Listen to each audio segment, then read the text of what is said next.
Today I'm finally doing another round of weird Marvel and DC fusions with Spider-Man villains and Batman villains. I've done 2 previous episodes combining their villains before, but there's still lots of really cool ones to work with. So let's get into the story and artwork, shall we? Let's go! Hit like if you want, subscribe if you feel like, but either way, enjoy the show. For over a year, Selena Stacy, better known to most as the Spider-Cat, had been trapped in a dimension that was not her own, but bore many similarities to hers. She was spending her time in this world doing much of what she'd done back home, fighting crime and occasionally robbing from corrupt corporations and fat cats. She'd occasionally team up with a hero similar to herself but native to this world, Spider-Bat. But there was always some tension between them as he was not a fan of her criminal side, no matter who she was stealing from. Still, there were times when she needed his knowledge on the villains of this world's new Gotham, as many were quite formidable. One that she came across early on bore some resemblances to a flying lizard menace from her own world, but here he was arguably more monstrous. He was called Solomon Scales. He was once called Dr. Curtis Gold, and was a war veteran returning home from World War II in the mid-1940s to his loving wife and young son, Billy. He'd lost an arm in the war and desperately wanted it back. He had a great relationship with his family, and his favorite part of his day was reading nursery rhymes to his son before he fell asleep. But even with that part of his life being so full, he still felt incomplete without his arm. Being a doctor and living in a world that had already seen its fair share of miraculous beings and mutations, he believed he could create a formula that would allow him to regrow his limbs. And not only that, but then he could give it to other amputees who'd lost limbs themselves in the war.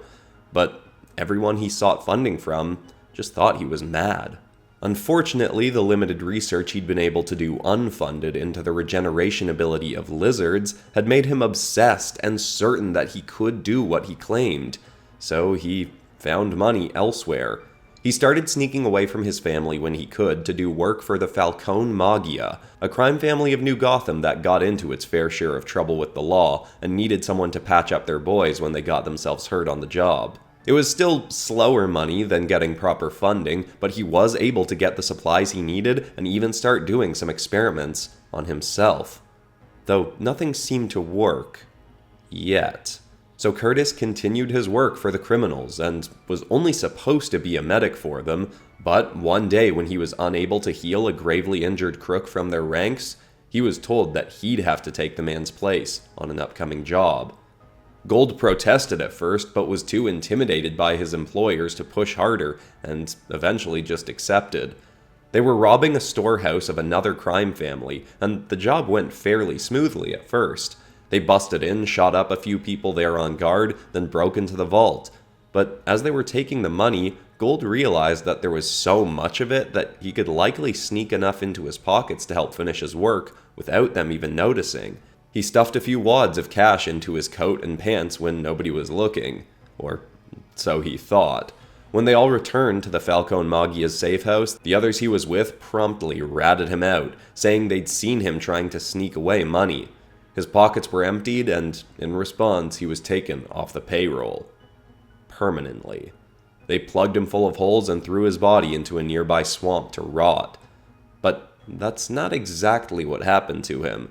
You see, the formulas he'd already tried on himself may not have seemed to have worked, but they had just worked very slowly. Over the next few decades, his body did partially deteriorate, but it was also simultaneously healing and warping due to the lizard genes he'd injected himself with. By the mid-2010s, he'd gone through a full transformation and astoundingly reawakened with his arm fully regrown. But with much of his mind withered away and many memories buried too deep to recall. He emerged from the swamp as a hulking, zombified lizard man, and, unfortunately, fell quickly back into a life of crime. The first people he came across were a group of goons from Wilson Dent's crime family, and something about the criminal world felt familiar to the reawakened man. When the crooks got a look at his immense strength and speed in his mutated form, they quickly decided to bring him to Dent, proposing that the man work with them all, assuming he'd be easy to manipulate given his less than fully conscious mind. One of the few things he was able to say early on were the first few lines of an old nursery rhyme he'd often tell to his son. Solomon Grundy, born on a Monday, buried on Tuesday, and so on. Given that and his scaly, lizard-like appearance, he was given the name of Solomon Scales, and he quickly became one of the more formidable villains ravaging New Gotham. Though when Spider-Bat had figured out the crook's history, he had managed to, at least temporarily, stop the creature's rampages by making the man face his son, Billy Gold. He was obviously now a well-aged man, but even still, Curtis did recognize his son, and, for the time, did cease his rampages upon Billy's encouragement. But, with a mind as deteriorated as his, he was eventually convinced once more to return to his life of crime. Spider-Bat is now seeking a way to more fully restore the man's mind, so he can hold the memory of his son for longer periods of time, and remember that his criminal life is what took him from his boy in the first place. But, for the time being, New Gotham must continue to face the threat that is Solomon Scales.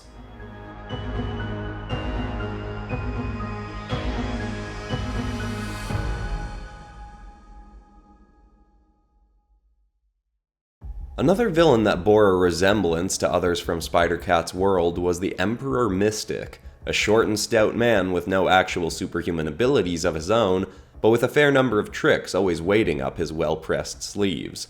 His true name was Quentin Cobblepot, and he came from a very wealthy family of New Gotham, but was not well loved within that family by most. He was born with a long and pointed nose, and his father considered him to be very disturbing to look at, and despite it being such a small part of him, his father essentially rejected the boy from birth because of it, never giving him the care or attention he needed.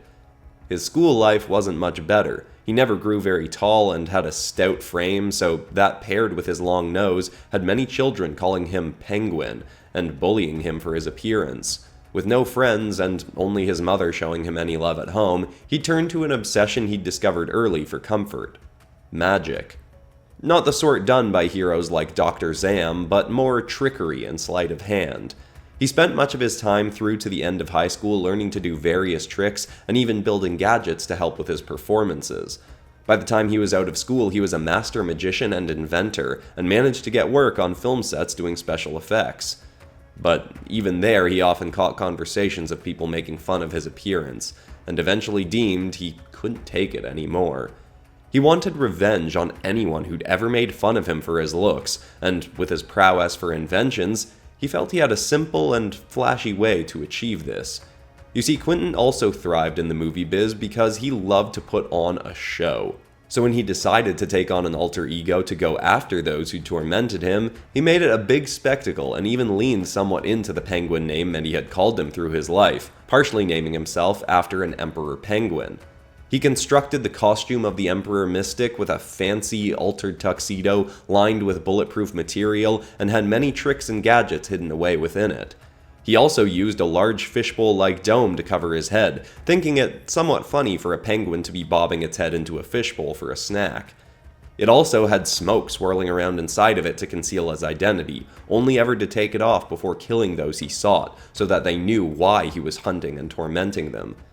Embracing his strange and wild side, along with getting revenge on those who'd belittled him for so long, made Cobblepot feel more alive than he ever had before. And so, he leaned farther into this identity, and farther away from his career in filmmaking. He killed many of those who'd bullied him, but then moved on to pulling elaborate and fantastical robberies, and even started building a gang around him who he'd arm with more gadgets and tech to help in their crimes. When Spider-Bat started going after the Mystic, Quentin got back at him by rigging up one of his more formidable goons of a similar stature to Spider-Bat with a costume that was near identical and gadgets that did the same things as the heroes. He then sent the man to commit crimes and get the city to turn on the hero. It was one of Spider-Bat's more frustrating adventures, though he was eventually able to put away the copycat and Cobblepot, though a master of misdirection was not able to be locked up for long.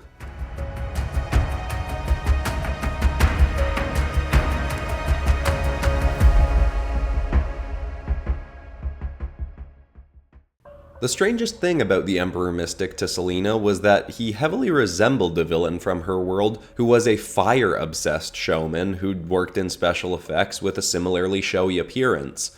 But even if this world's Mystic wasn't fire-obsessed, that didn't mean this new Gotham lacked a fire-flailing foe. Garfield Toombs, more commonly known nowadays as the Fire Buzzard, had had a difficult early life in the city as an orphan, with just his sister by his side to keep him company. They only wanted to be adopted together, but most families that came to meet them eventually left after getting to know Garfield better. He was a bit erratic for a kid and had an unusual obsession with fire that turned enough parents away for him to eventually convince his sister to get adopted into a family without him. They'd still occasionally get to see each other, but for most of his young life, he'd remain alone. He grew up through the foster system, never getting adopted, and into his early adult life, he at least managed to find work in something he somewhat enjoyed, doing pyrotechnics for stage shows. He did that for a few years and eventually met and worked alongside a man named Gregory Carson, who professed admiration for Garfield's work. Toombs had made some impressive inventions to be used in the stage shows, and Gregory deemed they should go into business together. It was one of the first times Toombs had genuinely felt wanted by anyone, so he eagerly agreed. Carson claimed he could manage the money side of things, while Garfield spent his time inventing. Better yet, Carson was able to get him discarded tech from various alien invasion events, and altercations where the Avenging League were forced to face off against armies of powerful foes. Garfield loved all the access he had to materials to work with and believed that he and his business partner were going to make a killing with his inventions. Garfield invented a prototype flight suit as one of their business's very first creations. But unfortunately, it would also end up being their last. He learned that Carson manipulated Garfield into signing papers that essentially gave him no stake in their company. So almost every cent made off Garfield's inventions would go to Carson. Feeling betrayed after thinking he'd finally found someone who respected him, Garfield took his prototype and every other piece of tech he could from the lab and fled, going underground. Carson reported him as a thief and a criminal, but Garfield didn't really care at that point, as when he re-emerged to New Gotham, he very much would be just that. Using the tech he'd stolen, he upgraded his flight suit further and reignited his love of pyrotechnics by making himself flame-spewing gauntlets. He found his old treacherous business partner and burned his home to the ground. With the man inside. He started using his new villainous identity as the Fire Buzzard to steal more pieces of technology from various sources in New Gotham to invent more and more devices, which he sold off to the highest bidders, usually other criminals of the city. If he couldn't get the attention and respect he'd wanted through more honest means, he'd get it through fear and lethal displays of his inventions.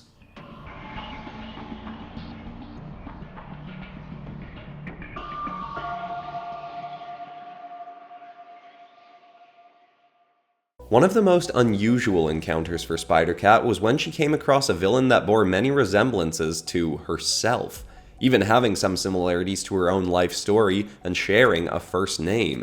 Selina Kravinoff had been born to a once wealthy family in Russia that was in the process of crumbling. There was constant infighting over who should get the wealth of elder members of the family as they passed, and the money that Selina's parents did have was spent as quickly as it was acquired. As a child, Selina mostly distracted herself from this by playing with her family's many purebred cats, but that couldn't keep her satisfied and entertained forever. The only time she ever enjoyed with her parents was going on hunting parties. They would go on big game hunting trips once per year as she was growing up, and Selina would anticipate these year-round, even taking acrobatics classes to improve her physicality and allow her to climb trees to get better hunting perches to shoot from. Eventually, she'd even ditch the guns and try fighting her prey up close. But by the time she was getting to the level where she could achieve this regularly, her family was falling into their final throes of collapse. Within a few months of each other, her mother took her life, and her father drank himself to death. With nothing left for her there, she took what money was left and began traveling the world hunting bigger and bigger game. She would sell the hides and bodies of some of her kills to wealthy people, often who resembled her own chaotic family, as a way to get money, but soon realized she could get even more by simply stealing from her clients. It was both a way to keep herself living a more upper-class life, while also taking from families she saw as unworthy of their own wealth. Though she did keep that part of her life very discreet, as she started building up a following of people who wanted to know more and more about her hunts. Photographers and journalists started reporting her hunts, and eventually she'd become a world-renowned hunter. But both Selina and her audience wanted her to take on something even bigger and tougher, which was when she got a proposal from an old relative of hers. Dimitri Sionis, known more so by some as the Black Chameleon, was Selina's much older half-brother and had fled Russia early in Selina's life. He'd seen that the family was falling apart, but Selina had been too young back then to go with him. Now he was a crime lord in New Gotham, who'd far too many times had his goons taken down by the Spider-Bat and needed the hero handled.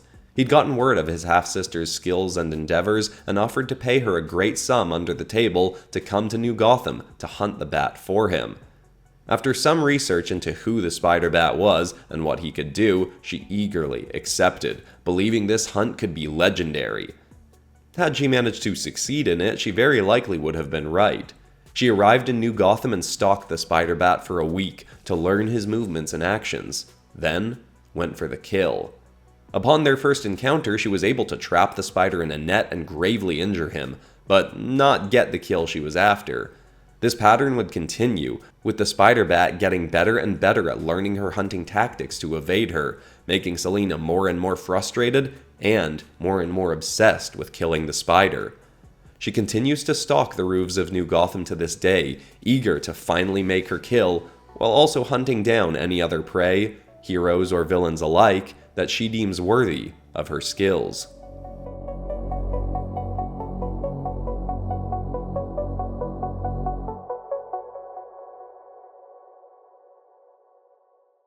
If you want lots more of this, I've got a 3-hour compilation video with all of my previous Marvel and DC Fusion videos. There's a whole bunch of Spider-Bat focused episodes mixed into that, and it's time-coded with each character so you can find whoever you're looking for. I'll have that linked in the cards, in the description, and really everywhere. Plus, I'm planning to do a few Marvel and DC focused episodes in the near future, because they really are some of my favorite kinds of episodes to make. Also, high resolution art and inks for episodes go up a day before a video is released up on the Popcrest Studios Patreon. So if you want the high res art from this, you might want to go check that out. But besides that, that's all for today, except of course for ending this video on some kind of positive or inspiring note. And the thought I want to leave people with today is a quote from a man named Danny Morell, who said that sometimes people leave your life because they were carrying within them the exact energy that is blocking you from becoming your highest and best self. I think that's just a good reminder that sometimes things in our life may feel like a loss, but in the long term, they're actually really helping us. I hope that's inspiring. I love you all, and I'll see you all on Monday for a big Multiverse Tales episode.